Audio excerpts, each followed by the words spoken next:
Pastor, ¿a las enfermedades también se reprenden o solamente a los demonios?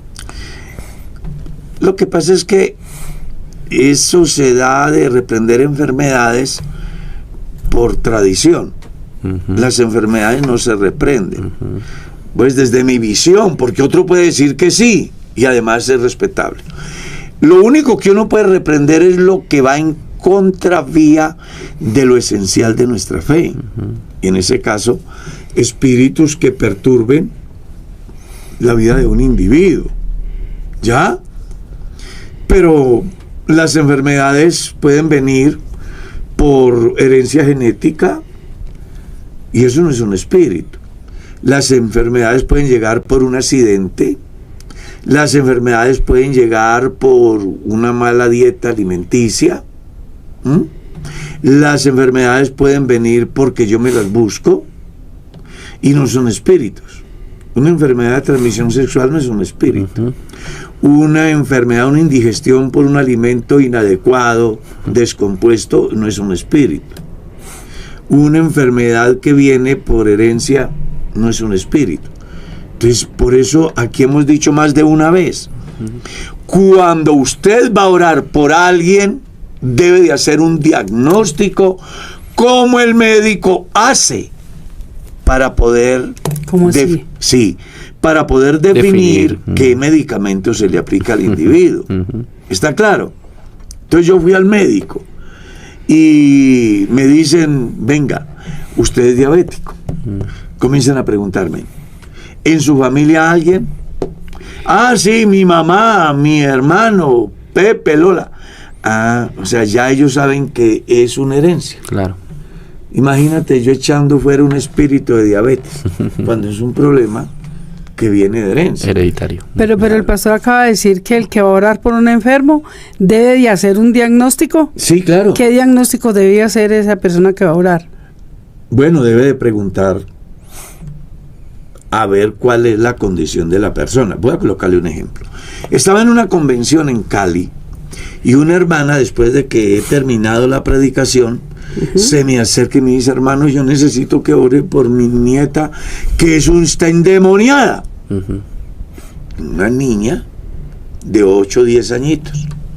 La llevan y entonces yo me pongo a hablar con la niña, a preguntarle, a escucharla, y descubro que la niña no tiene ningún demonio, sino que es muy activa. Entonces, ¿cómo voy a echar yo un demonio de una niña que no tiene un demonio? Es simplemente una niña activa. Hay otros niños que son más pasivos. Entonces, la Biblia enseña de un hombre, de una escena donde le han llevado a Jesús un endemoniado, a los discípulos, para que oren por él, y los discípulos no pudieron echar fuera ese demonio. Cuando ven a Jesús, vea, Señor, te lo trajimos acá para que tus discípulos lo sacaran y nada. Jesús les dice, generación incrédula, ¿hasta cuándo voy a estar con vosotros? Y echa fuera el demonio. Luego los discípulos aparte le dicen, oiga, Señor, ¿y nosotros por qué no pudimos? Dicen, no, es que este género no sale sino con oración y ayuno. Hay una pregunta a propósito y dicen, ¿qué significa eso? ¿Cómo así? ¿Qué género? Dice, pero este género no sale sino con oración y ayuno. ¿A qué género se refiere? Pues depende del contexto en que se dé. Allá era un contexto. Aquí dirían que era un género vegetal, ¿no? Con el progresismo que tenemos hoy. Pero por eso estamos hablando del contexto en que se da. Para el tiempo en que se da el texto, no existía el boom de la desgeneración de hoy.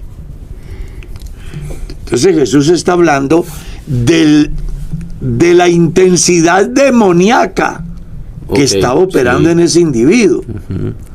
Porque hay espíritus en un orden. Efesios capítulo 6 dice que hay principados, potestades, gobernadores y huestes infernales de maldad que operan en las regiones celestes. Toda una jerarquía. Dependiendo el nivel del demonio, en qué nivel jerárquico está, así debe de ser la oración. Y en el caso particular de aquel muchacho, pues tenía una influencia demoníaca supremamente fuerte, la cual requería de que quien orara por él tuviera la suficiente autoridad espiritual, habiendo separado un tiempo necesario para prepararse y echar fuera ese demonio. Yo viví esa experiencia, creo que Mercedita la recuerda, en un municipio por allá en el año 1980, donde nos han llamado a orar por alguien que esté endemoniado. ¿Lo ¿En el recuerdas? 80? Ni que fuéramos tan viejos. Yo creo que usted lo recordará, ¿no?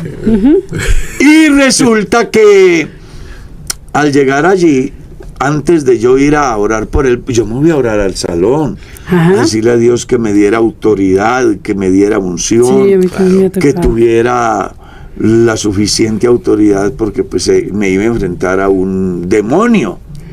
Cuando yo he llegado allí me encuentro con una cantidad de noveleros a los cuales yo les digo, vea, si ustedes están aquí como espectadores para mirar, pues yo les sugiero que se vayan, porque ese espíritu va a salir y si encuentra a alguien con la puerta abierta, ahí se va a entrar.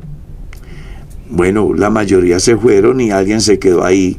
Yo oré por el endemoniado, Dios lo liberó inmediatamente, pero cuando salí a la calle había uno en la misma situación. Entonces, por eso dependiendo, es más, la Biblia habla de algunos demonios a los cuales Dios tiene abismo de oscuridad reservados para un determinado tiempo, que se llama la semana 70 de Daniel.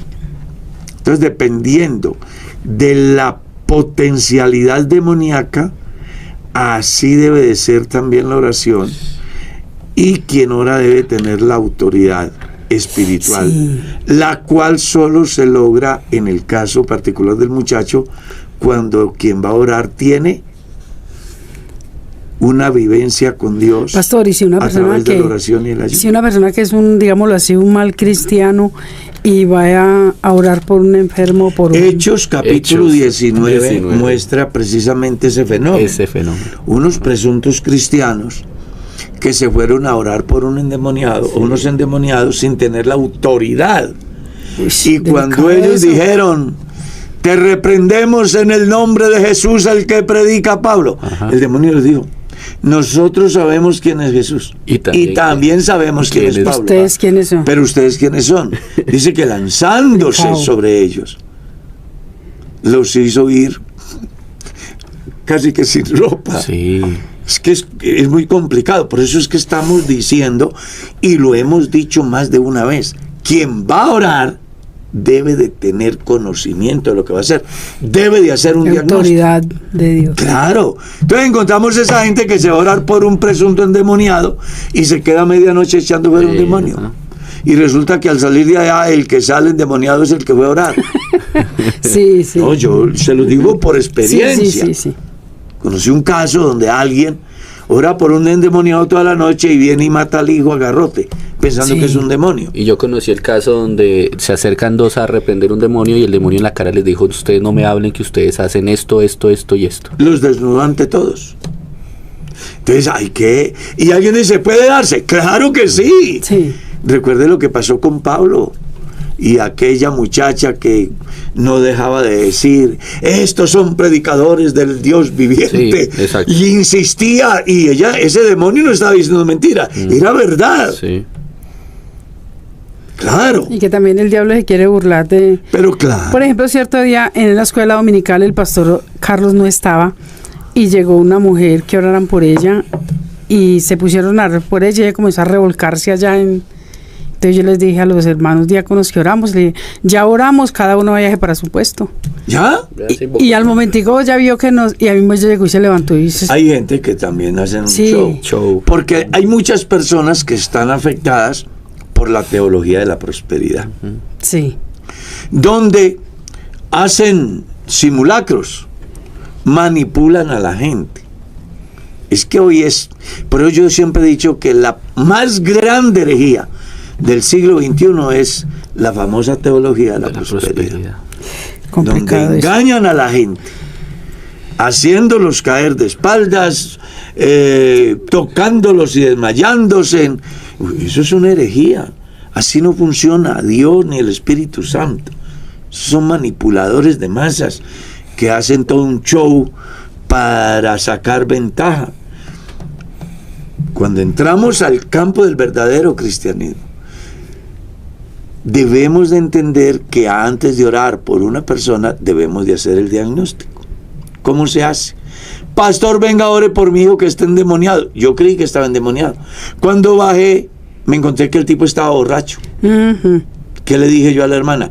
Él lo que tiene es una rasca, que hágame el favor, lléveselo para la casa y cuando se le pase la borrachera, viene y hablamos.